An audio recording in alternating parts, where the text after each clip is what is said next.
머리에 빨리 그리세요.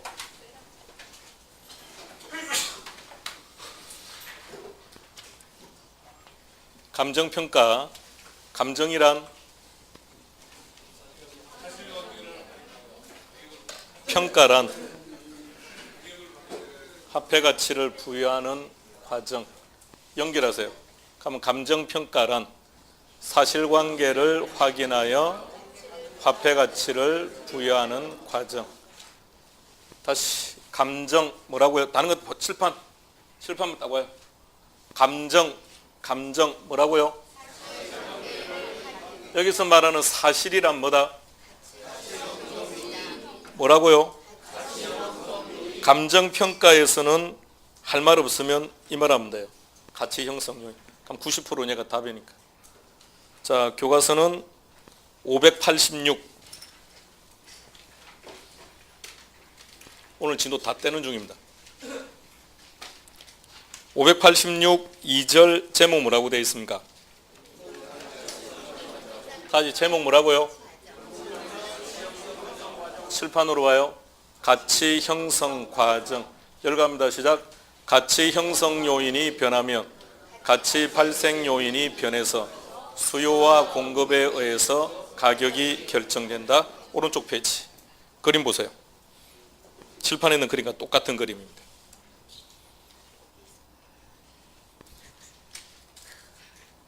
자, 그림 보니까 화살표가 쌍방으로 그려져 있는 쪽 있죠. 그쪽 가면 가격의 이중성이라는 단어가 있을 거예요. 찾았습니까? 가격의 이중성 그랬습니다. 2장 뒤로 넘길게요. 590 큰 3번 가격의 이중성 찾았습니까? 예. 1번 됐고 2번. 자, 1번 갈 겁니다. 1번. 수요와 공급 거기 볼게요. 가격부터요. 모든 재화의 곤 빼고 그냥 가격부터 가볼게요. 시작. 가격은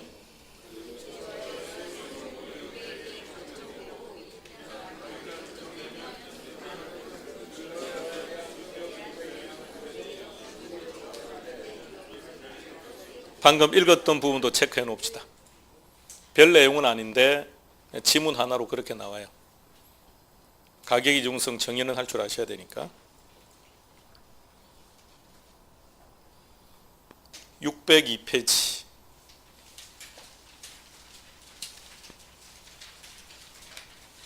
제목 뭐라고 되어 있습니까? 칠판 와서 가치 재원칙 찾아요. 가치 재원칙이 뭔지 확인하시고요. 가치 형성 요인과 가격 사이에 존재하는 인과관계를 하나의 법칙으로 만들었다 그랬습니다. 가격의 이중성 관련되는 가격 원칙은 이거는 암기할 게 아닙니다. 암기 사항이 아니라 요것만 알면 돼요. 가격 이중성을 정의할 줄만 알면 항상 얘가 따라다니죠. 그러니까 수요 공급의 원칙은 가격의 이중성의 이론적 근거가 된다 이렇게 기억하고 있으면 돼요.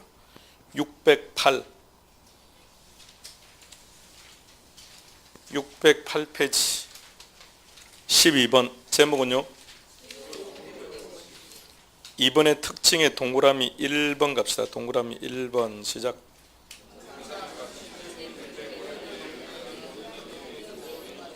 가격의 이중성의 이론적 근거다 체크하고요.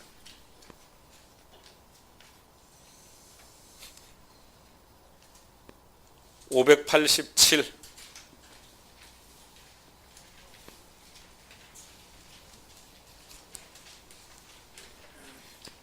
자, 그림 다시 갑니다. 하나하나 지문들 잘 봐요. 하나하나가 전부 다 시험 문제니까. 가치 형성 요인은 가치 발생 요인에 영향을 준다. OX 5. 가치 발생 요인은 가치 형성 요인에 영향을 준다. X. 구분 잘 하시라는 얘기입니다.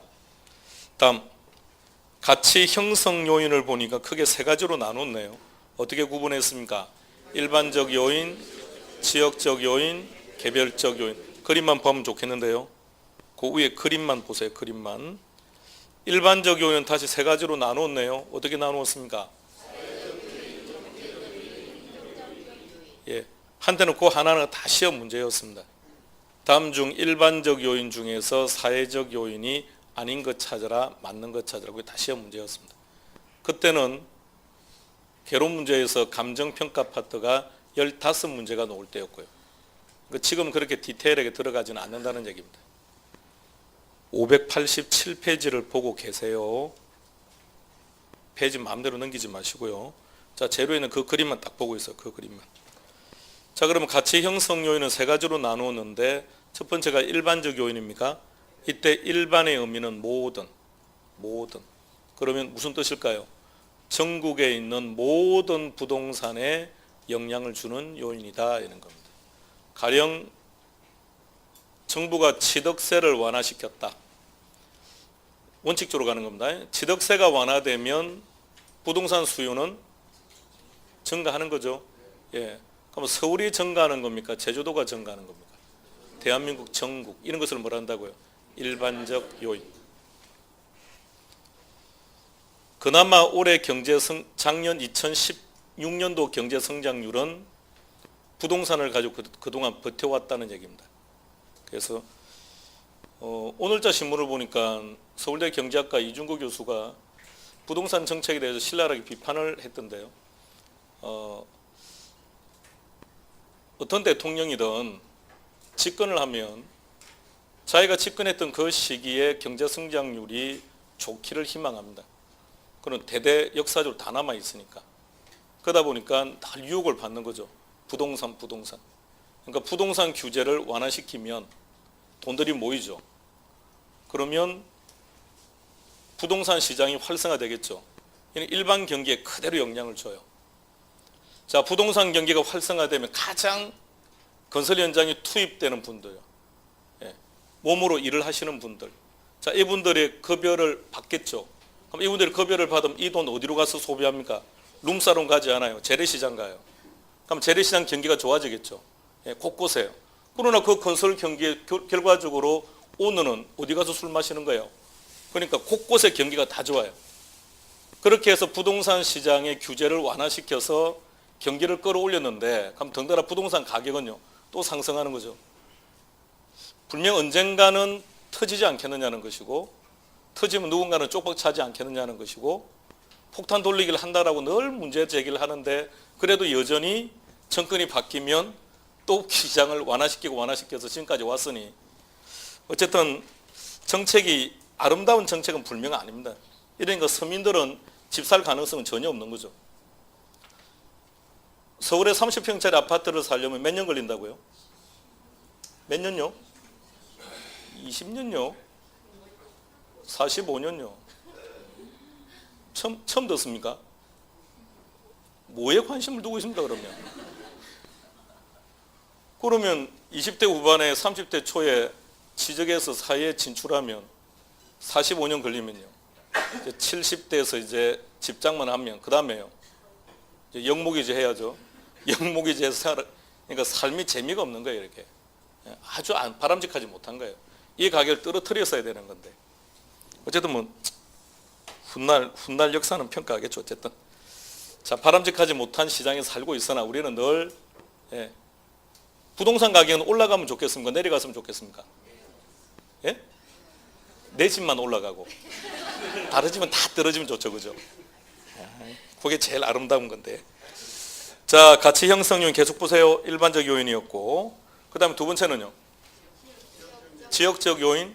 그럼 그 지역적 요인이 무엇인지를 확인하기 위해서는 어떻게 해야 됩니까? 그래요. 이거 해야죠. 지역 분석 해야죠. 지역 분석. 그러니까 지역 분석을 앞서 뭐라고 정의한 겁니까? 지역의 가치 형성 요인을 분석하는 거다. 자, 세 번째는 뭐라고 되어 있습니까? 그럼 개별적 요인이 무엇인지 확인해야죠. 그게 무슨 분석? 그게 개별 분석이라고. 591.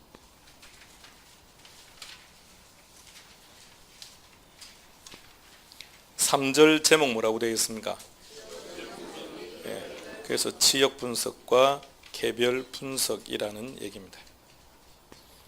595페이지. 그림 찾으세요. 그림 찾았습니까? 대상 부동산을 찾으세요. 우리가 지금 중개하려고 하는 부동산, 감정평가사가 평가하려고 하는 부동산, 걔 이름을 뭐라 부른다고요? 대상 부동산. 우리는 지금 이 대상 부동산의 가격을 구하는 작업이 감정평가라고요. 자, 칠판으로 오세요. 대상 부동산 가격을 알기 위해서, 대상 부동산 가격을 알기 위해서는 뭘 알아야 됩니까? 가치 형성 요인을 알아야죠. 그죠? 그럼 가치 형성 요인을 알기 위해서는 어떻게 해야 됩니까? 임장해야죠. 그래서 뭘 분석한다고요? 지역 분석하고 개별 분석한다는 거죠. 그럼 개별 분석한다는 걸 구체적으로 말해보세요. 뭘 분석한다는 겁니까? 이는 대상 부동산을 본다는 얘기예요. 몇 층짜리 건물인지, 주차 공간은 어떻게 되는지, 엘리베이터 상태는 어떤지, 화장실 변기는 어떤지 그것을 확인한다는 얘기고, 지역 분석은 뭘 분석한다는 겁니까? 대상 부동산을 에워싸고 있는 환경을 바라본다는 얘기입니다. 환경을. 그럼 지역 분석을 한다는 얘기는 뭘 분석한다고요? 환경을, 주변을, 지역을 또는 시장을, 이런 단어가 키워드예요. 이게 지역 분석이에요. 지역 분석. 그러면 얘네들과 적합해야 대상 부동산의 환경과 주변과 적합해야만 가격이 어때요? 오르겠죠. 자, 대상 부동산 주변에 보니까 쓰레기 초각장이 있고 사스 지정병원이 있고 핵 폐기물 저장소가 있고, 그럼 가격은요? 똥값이 될 거 아닙니까? 그러니까 이 부동산은 뭐에 따라서? 주변에 따라서. 그러니까 대상 부동산이 주변과 어울리게 관계를 유지해야만 부동산의 가격이 상승한다. 그것을 뭐라고 표현하느냐? 적합의 원칙, 이렇게 표현해요. 무슨 원칙이라고요? 적합의 원칙 같은 것을 뭐라 부른다고요? 가치 재원칙이라고 하는데, 지금 전체를 다 모아놓고 한꺼번에 진도 다 끝낼 겁니다. 지금 놓치지 마시라고 했습니다. 적합의 원칙. 얘가 답이다. 얘가 답이다. 아니, 그러니까 얘가 답이면 어떤 키워드가 보일까요? 이상한 소리 하지 말고, 지역분은 뭔 지역분은요? 환경, 주변, 지역, 시장, 이렇게. 자, 단어 좀 기억해 보세요. 저런 게 답이에요. 무슨 원칙이라고요? 그래요. 적합의 원칙이 답이라면 쟤네들이 보인다는 얘기입니다. 여러분들은 책 넘기고 하지 말고 가만히 있어요. 그냥 찾으려고 애쓰지 말아요. 못 찾으니까. 칠판만 딱 보고 있으면 돼요.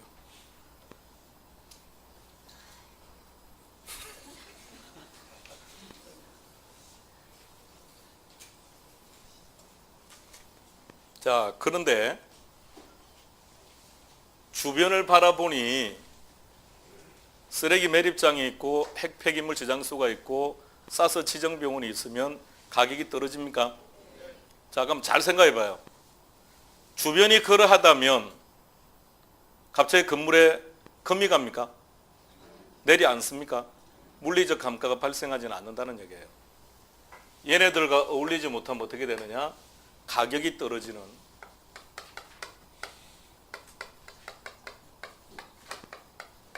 뭐가 발생한다고요? 그럼 얘가 답이라면 어떤 키워드가 보인다는 겁니까? 환경, 주변, 연결해서 기억하세요. 이게 지금 다 흩어져 있는 걸 지금 모으고 있는 중입니다. 다 따로따로 되어 있는 것들이에요. 그러면 개별 분석을 한다는 얘기는 뭘 분석한다는 얘기입니까? 대상 부동산을 분석한다는 얘기입니다.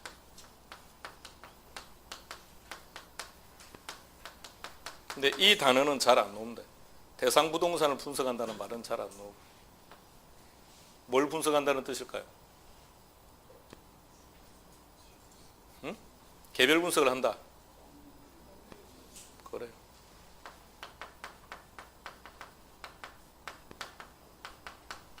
건물과 부지의 상태를 확인한다는 거예요. 건물 10층짜리, 주차 공간 20대. 그럼 이 상가 건물의 가치는 10층짜리 상가 건물, 주차 공간은 20대. 그럼 이 건물의 가치는 다운이 된다고요. 무슨 감가? 응? 이는 경제적 감가가 아니에요. 무슨 감가? 이는 물리적 감가라고 해요.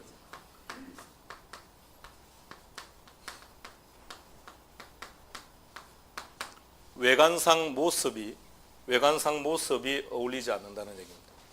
그러니까 물리적 감가는 어떤 경우에 발생하는 겁니까? 대상 부동산에 하자가 있을 때, 대상 부동산에 하자가 있을 때 물리적 감가가 발생한다는 게 머리에 들어가는 것과 실제 답을 찾는 것은 아무런 의미가 없어요. 왜? 시험 지문에는 그런 단어가 안 나오니까. 그러니까 물리적 감가라는 것은 어떤 거라고요? 건물과 부지, 건물과 주차장,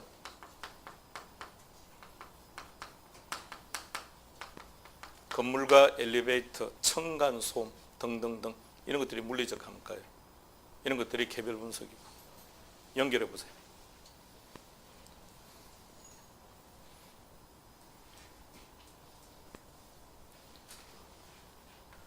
(10층짜리) 건물에 주차 공간이 20대가 되면 가치가 떨어진다고 했습니까?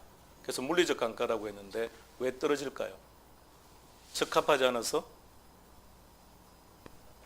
뭐 때문에? 균형이 안 맞았어요. 이것을 균형의 원칙이라고 합니다. 늘 단골 메뉴입니다. 그럼 연결해 보세요. 균형의 원칙이 상실되면 무슨 감가? 적합의 원칙이 상실되면 경제적 감가하고 지역 분석하고 얘네들하고 다 관련되는 거고, 이거는 연결해서 기억합니다.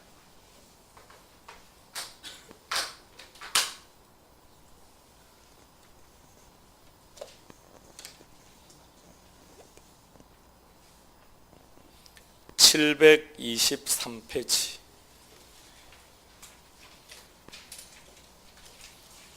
9번 문제를 찾아보세요.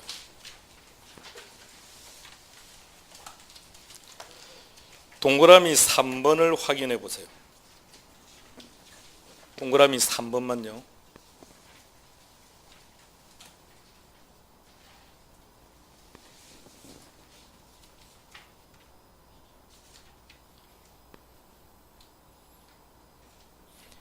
내부적 관계라는 단어가 나오네요. 내부적 관계는 어떤 원칙과 관련되는 겁니까? 균형의 원칙이겠네요. 그러니까 외부적 관계는요, 적합의 원칙이에요. 봅시다. 적합의 원칙은 환경이라고 그랬네요. 환경. 그러니까 대외적인 관계가 되는 거죠. 그럼 균형의 원칙은 부동산 그 자체를 얘기하는 거니까 대내적인 조건이 되겠죠. 그럼 동그라미 3번을 읽어보면 균형의 원칙은 내부적 관계의 원칙인 적합의 원칙. 말이 안 맞네요. 균형의 원칙 자체가 내부적 관계인데, 따라서 내부적인 것이 아니라 뭐라고 해야 됩니까? 외부적 관계의 원칙인 적합의 원칙과는 대조적이다, 이렇게 나와야죠. 그 다음에 두째 줄에 보니까 어떤 단어가 보입니까? 구성요소라는 단어가 보입니까? 자, 오세요. 얘가 구성요소입니까? 얘가 구성요소입니까? 건물과 부지나 건물과 주차장이 구성요소입니까? 환경, 주변, 지역, 이게 구성요소입니까? 이게 구성요소네요. 그럼 구성요소와 관련되는 것은 무슨 원칙? 균형의 원칙. 그럼 그 부분은 맞겠네요. 그럼 동그라미 3번에 첫째 줄은 틀린 거고 둘째 줄은 맞는 거고요. 한 장 뒤로 넘겨볼까요? 11번 문제 찾아보세요. 11번. 디귿은 아직 안 했으니까 디귿은 보지 말고 기역, 니은 결정해 보세요.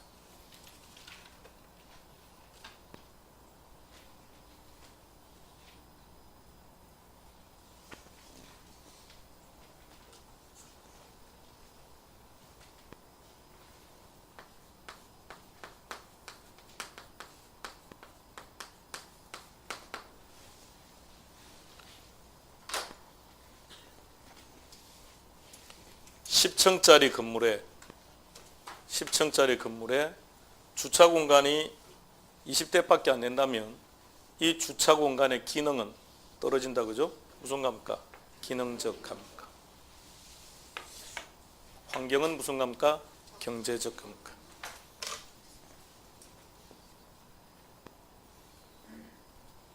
연결해서 기억하시고요.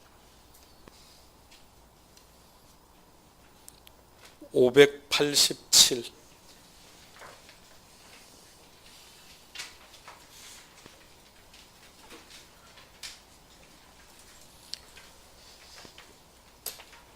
가치 형성 과정 하고 있습니다. 지금 가치 형성 요인은 끝났습니다. 이제 가치 발생 요인을 찾으세요. 가치 발생 요인 네 가지가 보입니까? 읽어볼까요? 시작.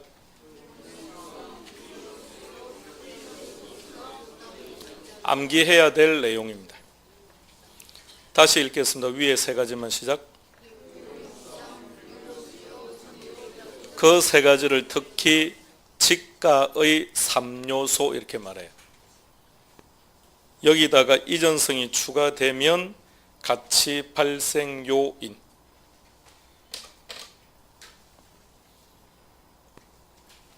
지가의 3요소라고 말했을 때는 이전성을 추가하시면 안 되고요. 가치 발생 요인 했을 때는 이전성이 추가되더라도 맞는 말이고요. 기억합니다. 암기해야 될 내용이에요.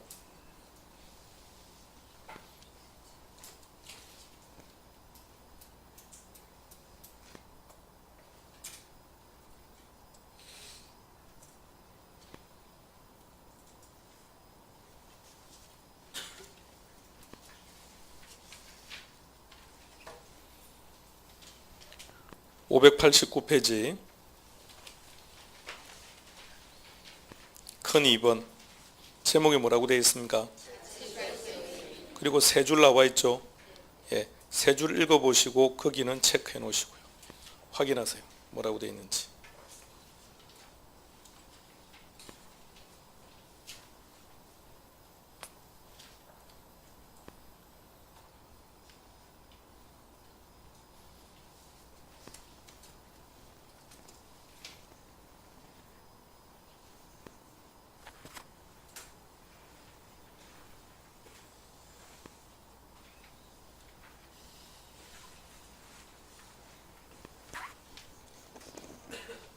자, 칠판으로 오세요.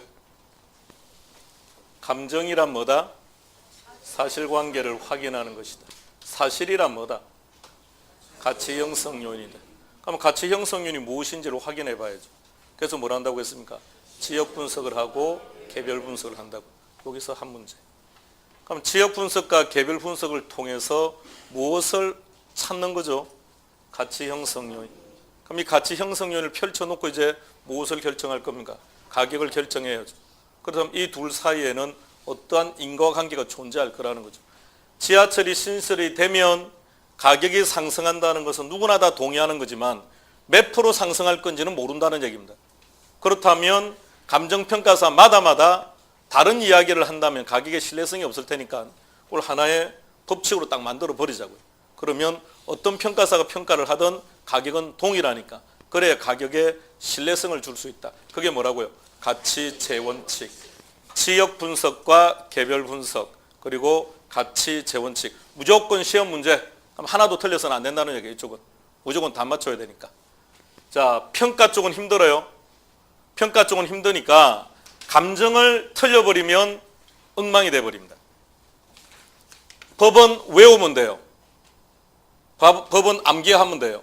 암기하는 게 쉽다 어렵다? 자, 지난주에 했던 거 확인해 볼까요?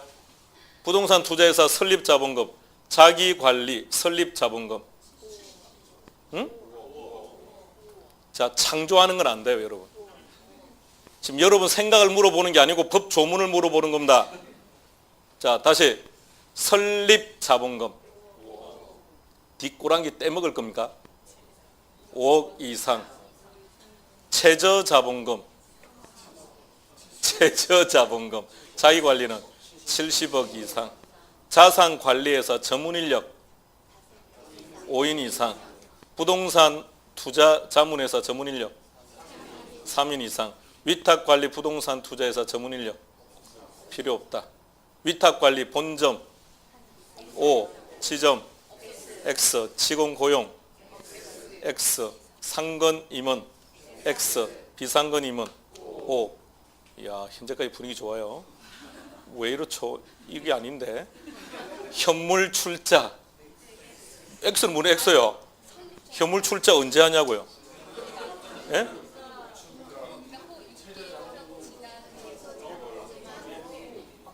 막 이렇게 떠들지 말고 말을 해봐요. 현물 출자 언제? 영업인가 플러스 최저 자본금. 우리는 그렇게 가자 그랬습니다.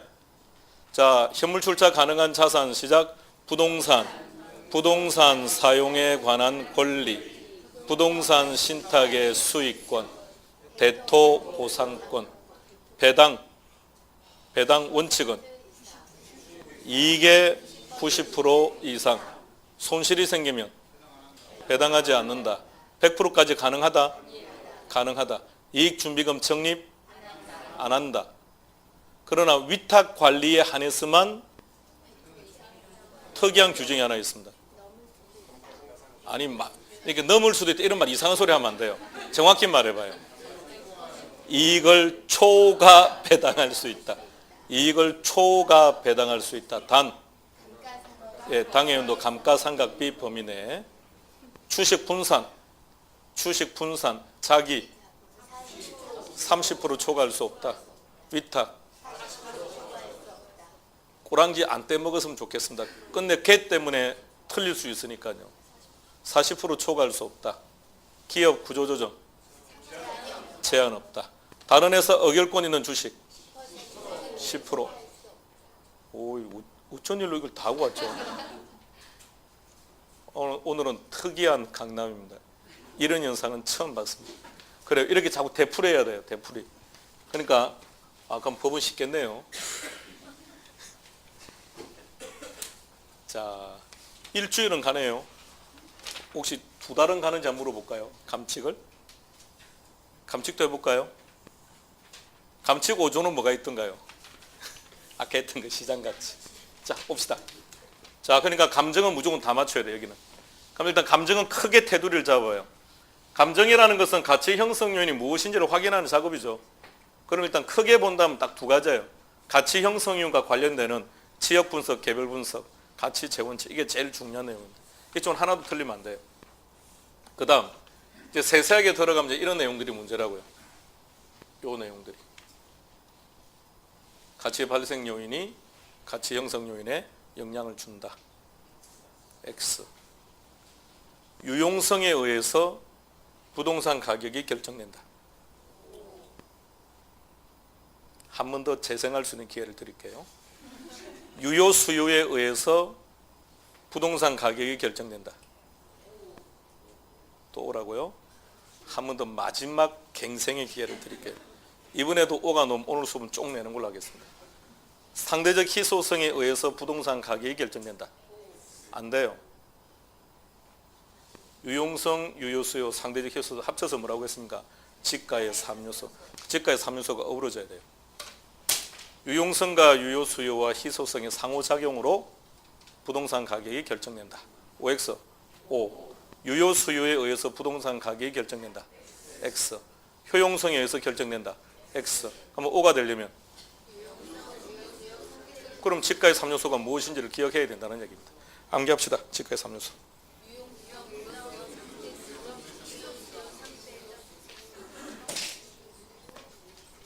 자, 그러면 형성 과정에서 기억해야 될 첫 번째 내용은 얘가 영향을 주는 거지 얘가 영향을 주는 거다 그러면 X.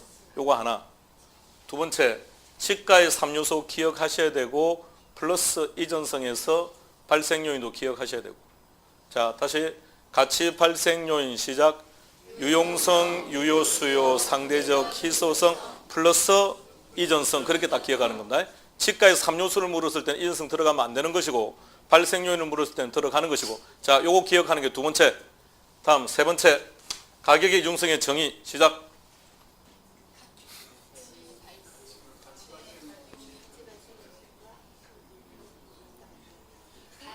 놔놓고 기억자를 모르는 게 아니고요. 이거는 다 적어놓고 표현을 못하는 거 아닙니까? 뭐 이런 과정이 다 있어요. 다시 가격의 이중성 정의하세요. 시작. 가치의 발생 요인은 수요와 공급에 영향을 주고 수요와 공급에 의해서 자 정의할 줄 아셔야 되고 관련되는 가격 원칙은 수요 공급의 원칙이라는 거 기억하셔야 되고. 자, 기억해요. 가치 형성 과정에서는 세 가지입니다. 세 가지 기억하는 겁니다. 자, 다시 얘와 얘는 중요하다 그랬습니까? 그렇다면 당연히 가치 재원칙 중에서도 지역 분석과 관련되는 적합의 원칙이나 개별 분석과 관련되는 균형의 원칙은 중요한 가격 원칙이라는 얘기입니다. 시험을 기준으로 했을 때는. 얘네들이 중요하다면 그와 관련되는 가격 원칙도 중요하다고요. 지역 분석의 의미. 지역 분석의 의미. 이것을 분석한다고요. 그러면 적합의 원칙이란 환경 주변. 하면 경제적 감가라. 똑같은 것. 똑같이. 예? 그런 것들이라. 다음에 균형의 원칙과 기능적 감가도 연결해서 같이 기억해 보시고요.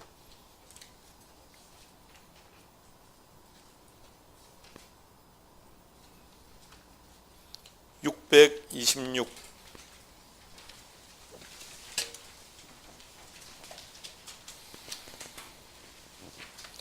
표 하나 찾아보세요. 찾았습니까? 예. 먼저 종류를 보니까 내부적 감가, 외부적 감가 그런 말을 쓰는데 일단 그걸 일단 무시하고요. 종류 봅시다. 세 가지 보이네요. 시작.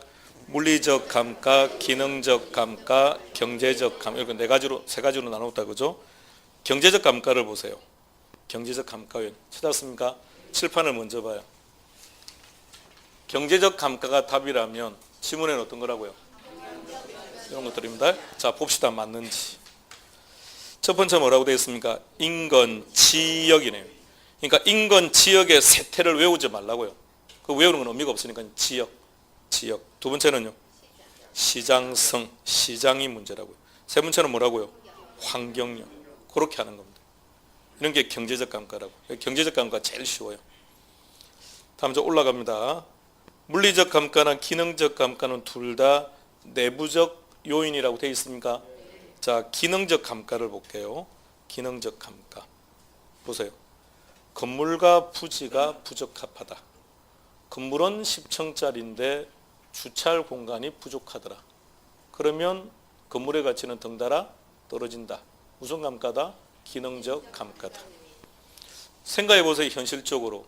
우리가 식당을 갈 때도 주차 공간 찾지 않던가요? 주차하기가 불편하면 또 갑자기 가다가 되돌리기도 하지 않습니까?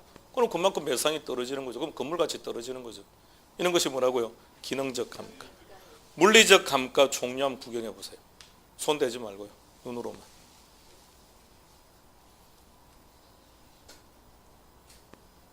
확인했습니까? 물리적 감가는 거울 앞에 딱 서면 그게 물리적 감가입니다. 아직 뭔지 못 느끼시겠습니까? 그게? 오늘 댁에 가서 학창시절의 앨범을 구경해요. 학창시절 본인의 얼굴을 봐요. 그리고 거울 앞에 딱 서보세요. 아, 이게 물리적 감가구나 하는 것을 확실히 느끼고, 그게 물리적 감가예요. 물리적 감가를 극복하기 위해서 마늘 주사도 맞고 펠 주사도 다 맞지만, 그러나 물리적 감가는 어쩔 수 없습니다. 자, 그럼 물리적 감가는 한마디로 무슨 말인가요? 박살난 거예요. 박살나면 물리적 감가, 기능적 감가를 봐요. 기능적 감가는 박살난 건 아니에요. 이해하시겠습니까? 그러니까 시험 문제는 경제적 감가와 기능적 감가를, 경제적 감가와 물리적 감가를 섞어놓고 물어보는 문제가 나왔지, 물리적 기능적 감가를 섞어놓고 물어보는 문제가 나온 적이 없어요. 그러면 상당히 힘들어요. 물리적 감가와 기능적 감가의 공통점이 뭘까요? 대상 부동산입니다. 자, 오세요. 대상 부동산 때문에 생긴 무슨 감가? 물리적 감가, 기능적 감가. 근데 어떤 차이점? 박살나버리면 물리적 감가, 그렇지 않으면 기능적 감가. 자, 건물의 엘리베이터의 벽이 파손되었다. 물리적 감가. 엘리베이터 공간이 부족하다. 이렇게 구분하는 거예요. 그러니까 대상 부동산 때문이면 두 가지 감가와 관련되는데, 박살나면 물리적 감가, 그렇지 않으면 기능적 감가. 근데 경제적 감가는 뭐 때문에 생긴다? 뜨뜨뜨뜨 이런 것들. 그럼 다 같이 묶어서 같이 기억해. 그러니까 지역 분석, 환경, 경제적 감가, 적합 원칙 다 똑같은 개념. 개별 분석, 대상 부동산, 균형의 원칙, 물리적 감가, 기능적 감가 다 같이 묶었어.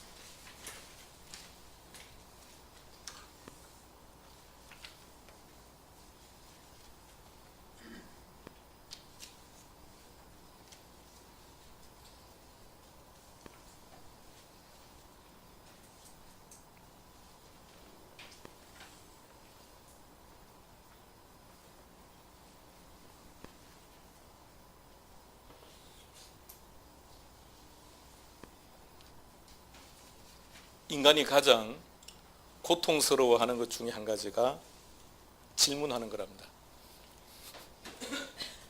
그것도 준비가 안 돼 있을 때.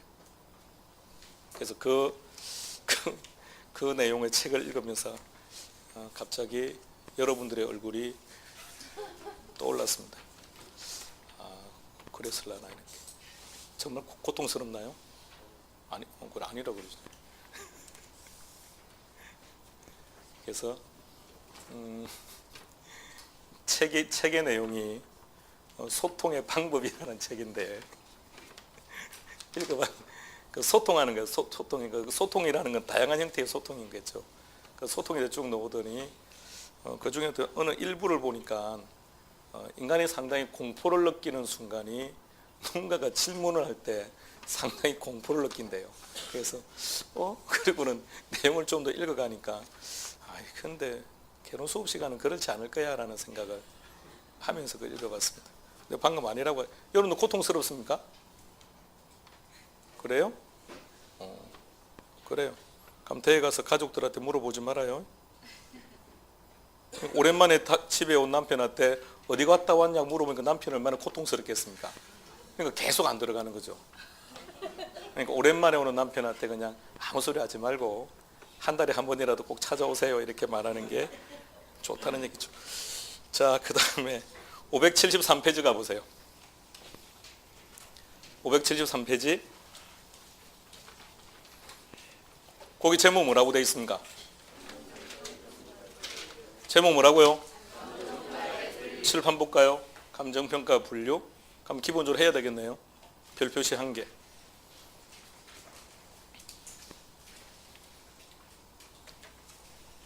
다음 581페이지 가봅시다.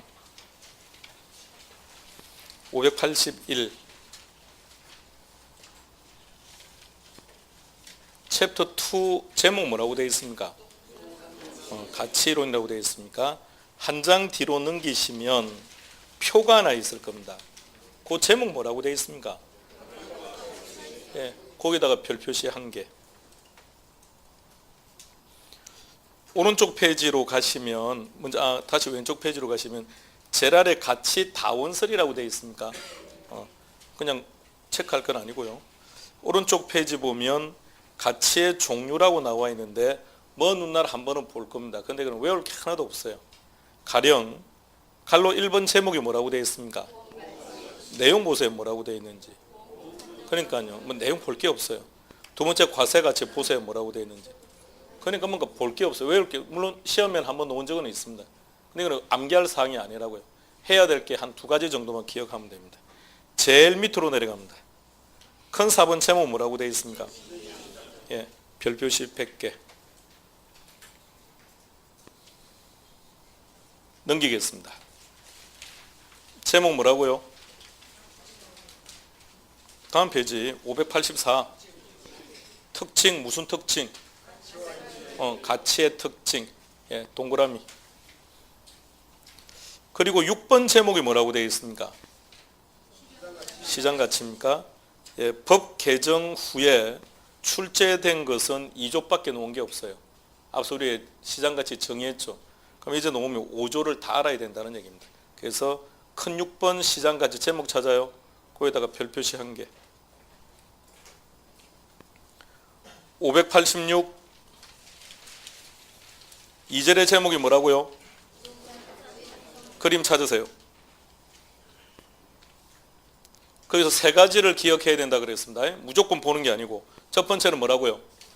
가치 형성 요인과 가치 발생 요인의 관계를 기억해야 돼요. 누가 누구에게 영향을 준다는 것인지, 그거요. 가치 발생 요인이 가치 형성 요인에 영향을 준다. X, 그 판단을 좀 알면 돼요. 그 첫 번째. 자, 표기해놓은 그림에다가. 두 번째는 가치 발생 요인 종류 아셔야 돼요. 종류. 종류를 기억하시되 치과의 3요소를 별도로 기억하시고 플러스 이전성 이렇게. 자, 갑니다. 가치 발생 요인 시작.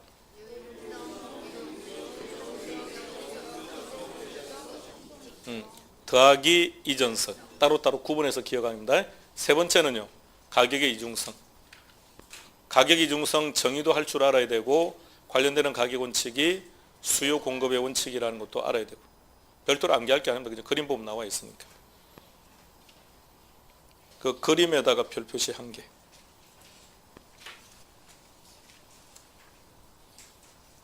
(591페이지)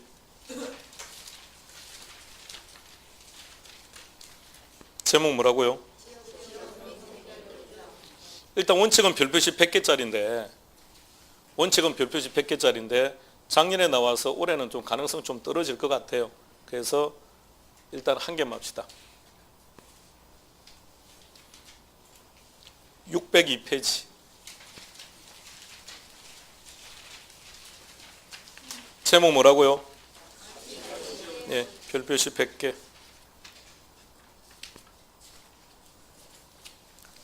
자, 거기까지가 감정. 자, 칠판 오세요. 그럼 여기까지 우리가 해야 될 내용들 말해보세요. 첫 번째, 제일 중요한 거. 지역 분석, 개별 분석 해야 되고. 두 번째, 가치 재원칙 해야 되고. 세 번째, 형성 과정. 형성 과정 3개 체크해야 되고. 네 번째, 감정평가 분류. 다섯 번째, 가치와 가격의 차이점. 그거 구분할 줄 아셔야 돼요. 자, 감정. 이제 평가로 갑니다. 611페이지. 1절에 1번 제목 뭐라고요?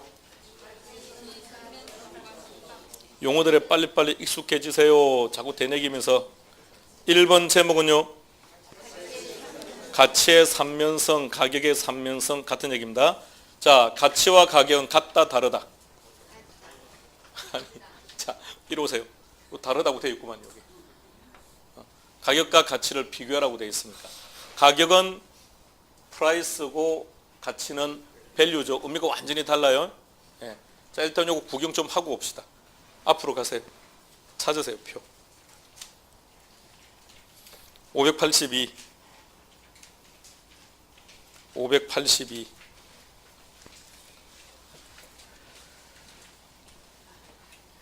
자, 오세요.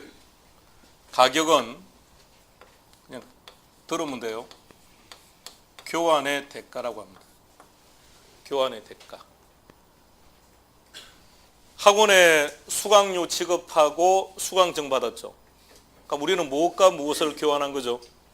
현금하고 수강증을 교환했네요. 자, 그 다음 내가 가지고 있는 건물 상대방한테 주고 상대방이 가지고 있는 토지를 내가 받았습니다. 교환했네요. 무엇과 무엇을? 건물과 토지를. 뭘 근거로 교환했을까요? 건물과 토지를. 가격 기준으로 교환한 거예요. 가격 기준으로. 한쪽의 가격이 싸면 상대도 무엇이 함께 들어가야 됩니까? 돈이 또 넘어가야 되겠죠. 그러니까 교환의 대가를 뭐라고 한다고요? 그것을 가격이라고 해요. 가치는 장래 편익을 현재 가치로 환원한 것, 이렇게 정의합니다. 시작. 장래 편익을 현재 가치로 환원한 것. 자, 먼저 각각 개념들은 기억해 봅시다. 그러면 가격은 교환을 했다네요. 교환을 할 겁니까? 교환을 한 겁니까? 교환을 한 겁니까? 1초 전에 교환이 이루어졌다고 하더라도 이것은 과거의 값입니다. 그래서 가격은 뭐라 부른다고요? 과거의 값. 칠판만 보고 있어요. 자, 가치 갑니다. 가치 시작. 장래 편익을 현재 가치로 환원한 것. 시작. 얘는 현재의 값입니다. 자, 과거에 100만 원을 지급했던 1억을 지급했던 지급한 건 하나밖에 없어요. 따라서 가격은 일정 시점에 오로지 하나만 존재하는 거예요. 그런데 가치는 상황이 달라요. 얘가 어떻게 되느냐에 따라서 얘가 달라집니다. 재개발을 하기로 했는데 재개발이 결정나기는 했는데 그 지역이 아파트가 들었을지 상가가 들었을지 공장이 들었을지 그것에 따라서 가격은 어때요? 달라지겠죠. 따라서 그것을 가치다원설 그래요. 가치다원설. 가격다원설에도 상관없습니다. 둘 중에 하나는 주관적이고 하나는 객관적입니다. 어느 쪽이 객관적이죠? 왜 가격은 객관적일까요? 교환을 했으니까. 이쪽은 객관적인 가치입니다. 이쪽은 장래를 예측을 해야 되니까 이쪽은 주관적입니다.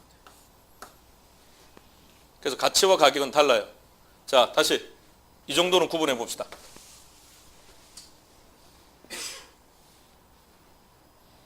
가격과 가치는 같다, 다르다? 다르다. 잘 들어요. 비교할 때만. 시험 지문이 둘을 비교할 때만 다릅니다. 비교하지 않을 때는 뭐라고 써든 개의치 않는다.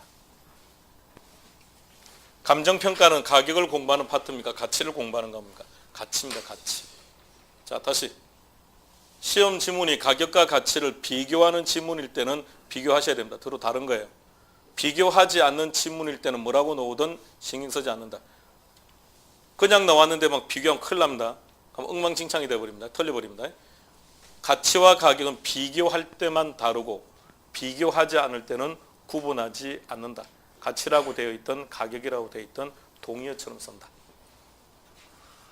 자, 감정에서 해야 될 내용들은 이제 다 정리했습니다.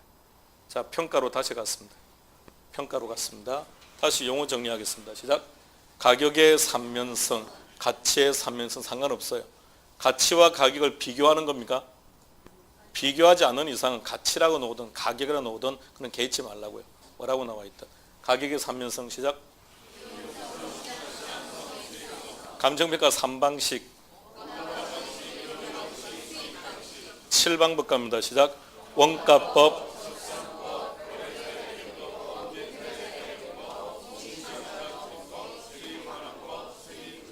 가액과 임대료 들어갑니다.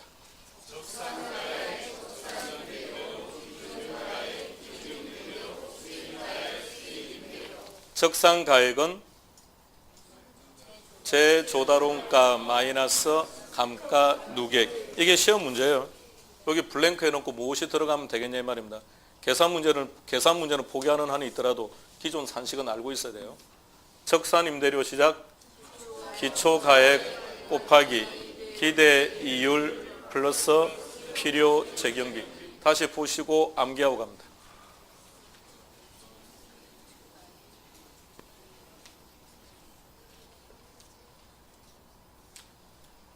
똑똑한 표정.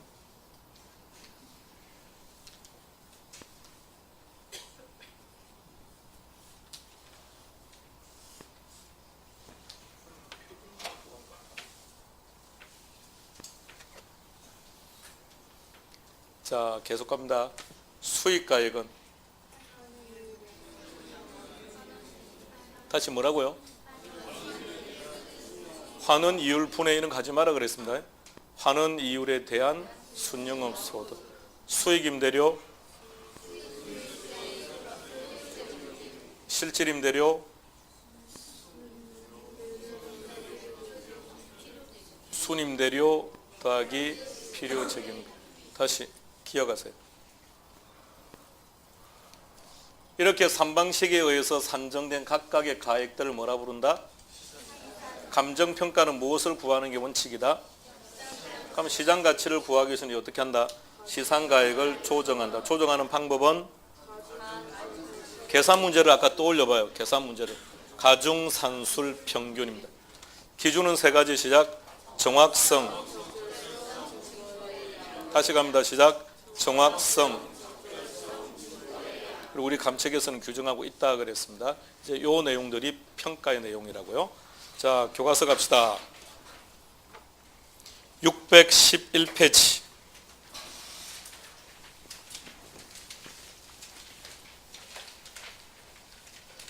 1. 가치의 삼면성 찾았습니까? 제목만요. 시작. 비용성, 시장성, 수익성. 큰 2번 제목은요. 3방식 그랬습니다. 두 줄 확인하시고요.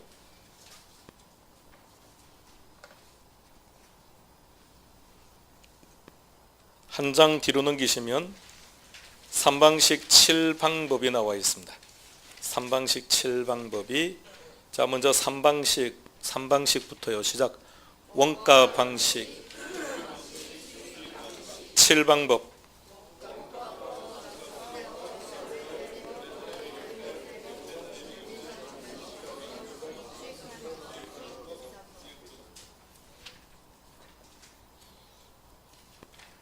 교과서 670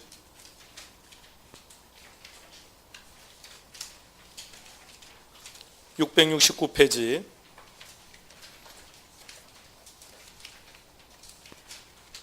2조의 정의 6호의 제목이 뭐라고 되어 있습니까? 5호부터요. 원가법입니까? 자, 거기부터 11호까지 쭉 읽어보세요. 원가법, 계속요. 적산법,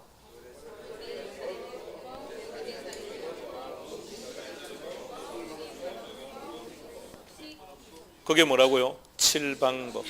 7방법 시작합니다. 5호 찾으세요. 먼저 5호 내용 다 확인하세요.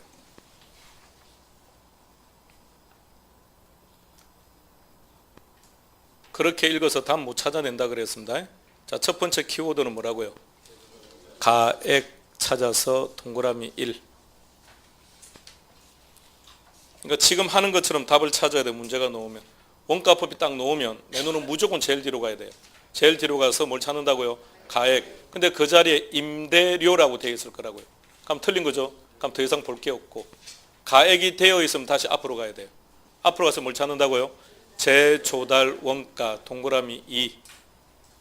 그리고 세 번째는요, 감가수정 동그라미 3. 그러니까 조문 형태하고 칠판에 정리한 형태가 약간씩 용어의 차이가 있을 거예요. 자, 6호로 갑니다. 뭐라고 되어 있습니까? 적산법. 첫 번째는 뭘 찾는다고요? 이제는 분위기 파악했을 텐데요. 제일 뒤로 가야죠. 제일 뒤로 가서 임대료 동그라미 1. 임대료가 맞으면 다시 앞으로 가서 기초가액, 기대이율, 필요한 경비 각각 동그라미 2, 3, 4. 7호로 갑니다. 제목 뭐라고요? 일단 내용 다 확인해 보세요.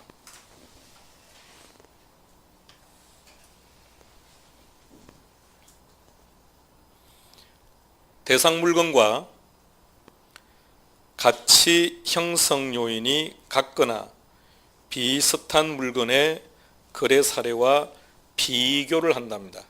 자, 그렇게 해서 무엇의 현황에 맞게?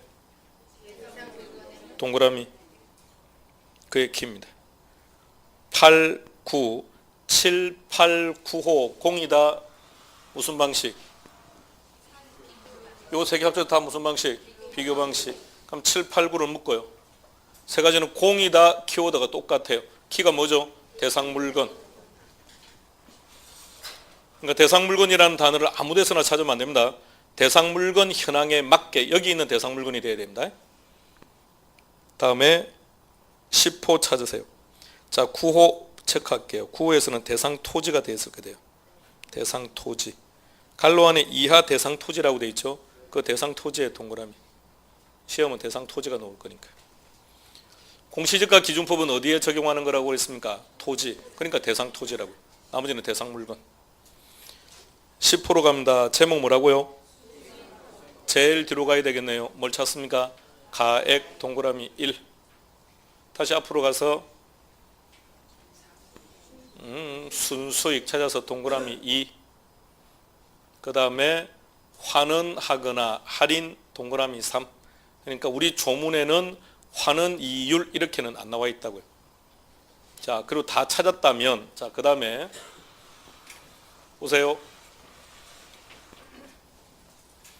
수익 방식에서 말하는 이 수익은 언제의 수익이다? 장래의 수익이다. 그 앞으로 가요. 앞으로 가면 장래라는 단어가 있을 겁니다. 페이지를 앞으로 넘기라는 게 아니고요. 그 조문에서 앞으로 쭉 가요. 10호 앞으로. 장래가 있죠? 찾아서 동그라미 4. 수익 환원법이 나왔다. 내 눈은 기계적으로 제일 뒤로 간다. 뭘 찾는다? 가액. 근데 그 자리에 임대료가 나와 있다. X 가면 더 이상 볼 거 없죠? 가액이 되어 있으면 다시 앞으로 간다. 그 다음 뭐 찾는다? 순수익. 두 번째, 환원하거나 할인인데 우리는 그렇게 기억 안 할 겁니다. 그냥 환원 이율. 거기 이제 환원 이율의 뜻이니까 환원 이율. 그리고 네 번째는 장래. 11호 갑시다. 11호. 필요한 거 찾아보세요. 첫 번째, 임대료 동그라미 1. 그럼 앞으로 가서 그 다음에는요. 응? 아니 칠판. 수익 임대료 시작. 순수익 더하기 필요 재경비. 그러니까 임대료 동그라미 했죠. 거기 1번. 그럼 두 번째는요. 순수익 찾아야죠. 동그라미 2번. 그 다음 필요한 경비라고 되어 있을 겁니다. 동그라미 3번. 단골 메뉴입니다. 자, 7방법 다시 한번 더 확인하시고 암기하고 갑시다. 암기 시작하세요.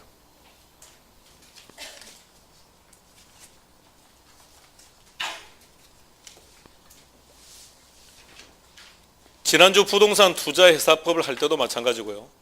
지금 방금 법을 할 때도 마찬가지입니다. 나머지 법 과목들하고는 개론의 성격이 완전히 달라요. 나머지 법 과목들은 법을 해석하는 것으로 공부하는 거고요. 개론은 법 해석하는 거 안 물어봐요. 그런 거 물어보는 게 아니라 답 찾는 방법을 기억하고 계셔야 돼요. 답 찾는 방법을. 그러니까 방금처럼 그렇게 답을 찾는 거예요. 놓으면 제일 뒤로 가서 뭘 찾고 있으면 다시 앞으로 가서 뭘 찾고 이렇게 없으면 X 이렇게.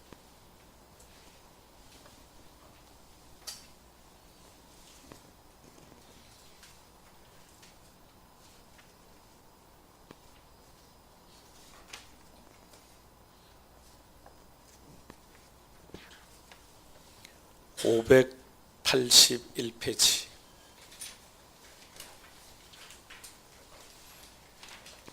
581페이지 1절에 1번 제목이 어이라고 되어 있습니까? 예, 들어갑시다. 시작.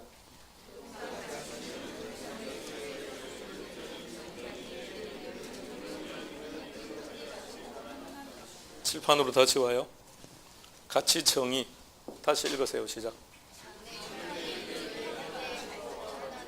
다시 뭐라고요? 장래 편익을 현재 가치로 편익이 뭘까요? 예, 가치 형성 요인. 그러니까 장래 가치 형성 요인을 현재 가치로 환원한 거 이 뜻이래요. 자, 거기서 그 단어만 찾을 겁니다. 장래 동그라미. 나머지는 안 해도 돼요. 편익도 보이고 현가도 보이고 환원도 보이죠. 다른 거 필요 없고 장래 그것만 기억해요. 이게 가치의 정의라고요. 가치의 정의 칠판. 3방식은 공이다. 부동산의 가격 구하는 게 목적이죠. 자, 이제는 가격과 가치를 비교하는 표현이 아니었습니다. 자, 저기서 가격을 가치를 뭐라고 정했죠? 장래 편익을 현재 가치로 환원한 것이다. 뭐라고 정했다고요? 장래 편익을 현재 가치로 환원한 거죠. 그럼 여기 있는 3방식 중에서 장래를 고려하는 것 딱 하나밖에 없어요.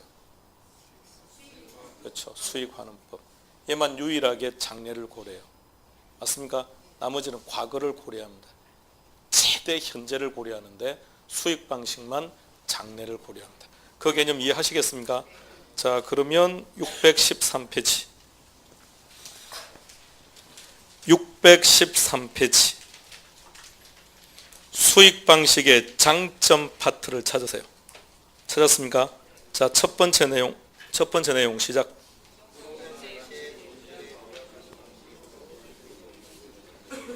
논리적 동그라미, 이론적 동그라미, 과학적 동그라미.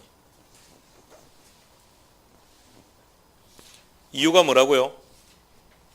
이유가 가치의 정의에 부합된다고요. 3방식은 모두 다 가격 구하는 게 목적입니까?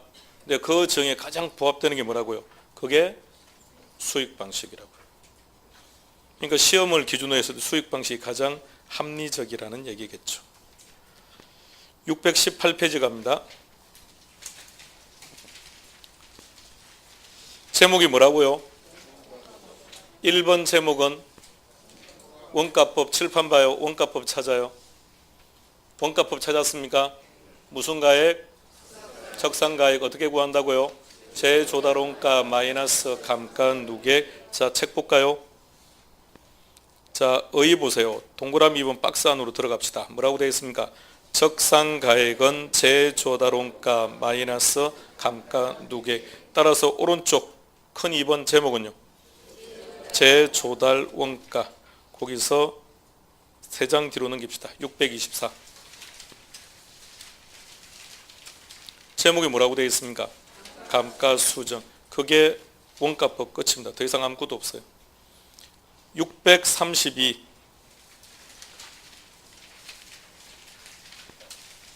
제목이 뭐라고 되어 있습니까? 적산법. 박스 안으로 들어갑니다. 시작.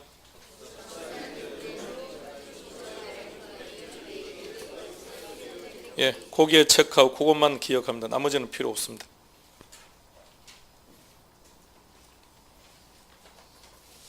(638) 제목이 뭐라고요? 비교 방식의 1번의 거래 사례 비교법. 그러면 거래 사례 비교법 다시 한번 정의해 보세요. 거래 사례 비교법이란 뭐다? 거래된 사례 부동산을 대상 부동산과 비교한다. 그러니까 뭐가 있어야 됩니까? 사례가 있어야죠. 대상 부동산은 지금 존재하고 있는 것이고 사례가 없으면 가격 못 구하는 거죠. 그럼 뭐가 필요한 겁니까? 사례가 있어야죠. 그래서 639 손 대지 말고 눈으로 봐요. 639 큰 2번 제목 뭐라고요? 눈으로만 봐라고 했습니다. 손 대지 남대로 해서 그 밑으로 끄면 상관없는데 그래 공부 안 해도 될 걸 하려고 하지 말고요. 자, 거래 사례 비교법 제일 중요한 게 뭐라고요? 사례. 그 제목이 뭐라고 되어 있습니까? 거래 사례를 선택하세요. 그래서 갈로 1번 제목은요. 동그라미 1번 넘기세요. 동그라미 2번, 동그라미 3번, 동그라미 4번 다 시험에 나왔던 겁니다. 이전에. 지금 할 만한 가치가 없고요. 워낙 유치하니까. 오른쪽 페이지. 갈로 2번 제목은요. 그것도 예전에 다 나왔던 문제들이에요. 자, 한 장 뒤로 넘깁니다. 3번 뭐라고 되어 있습니까? 자, 봅시다. 거래사례 비교법이라는 것은 사례 부동산을 찾아서 이 사례 부동산을 대상 부동산하고 비교를 한다는 거죠. 그죠? 그러면 무엇을 어디에 맞춰야 됩니까? 아까 우리 감칙에서 불명문과 동그라미 했을 텐데요. 비교 방식들 이 세 가지는 공이다. 어디가 키워드라고 그랬습니까? 대상 물건 현황에 맞게 보정한다고요. 그러니까 사례와 대상을 비교를 해서 어디에 맞게? 대상에 맞게 보정한다고요. 대상 물건의 현황에 맞게 보정한다고. 그 제목이 뭐라고 되어 있습니까? 정상화. 그래서 출제가 되면 3번 사례 자료의 정상화. 여기서 모든 문제가 출제됩니다.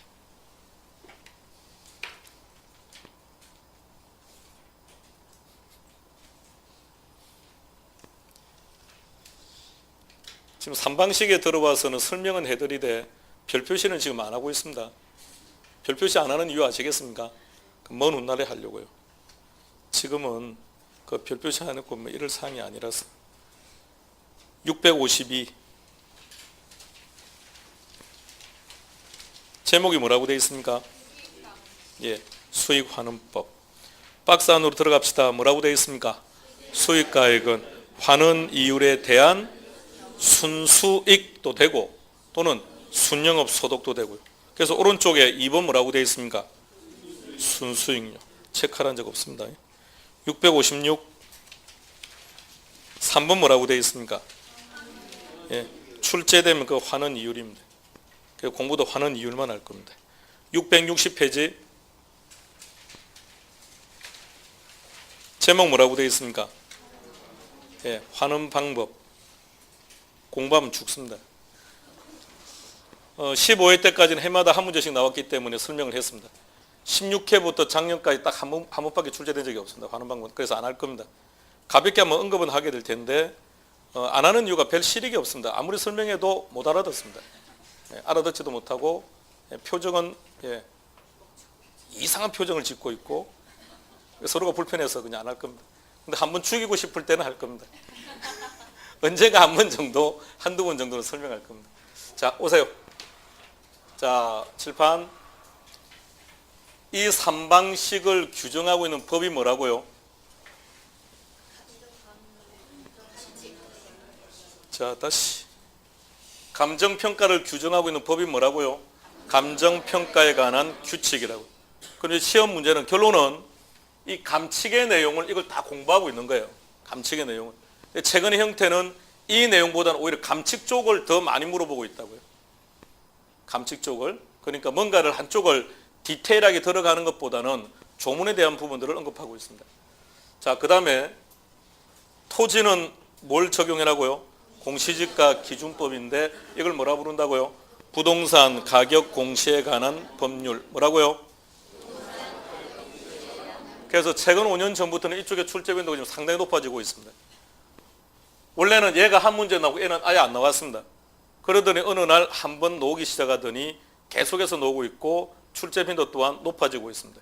그러니까 최근에 출제 형태는 이 둘을 합쳐서 세 문제가 나옵니다. 그러면 감정, 그 다음에 평가인데 평가 쪽은 얘네들이 규정하고 있으니 결론은 어떤 내용을 물어보는 것보다는 법 조문을 많이 물어보고 있다는 얘기입니다. 그러니까 법 조문에 보다 더 시간을 많이 할애하라는 뜻입니다. 이 내용은 어차피 몰라요. 매번 설명은 하지 어차피 몰라요. 그럼 이 내용에 포커스를 맞추지 말고요. 이 내용 감정평가사들이 하는 거예요.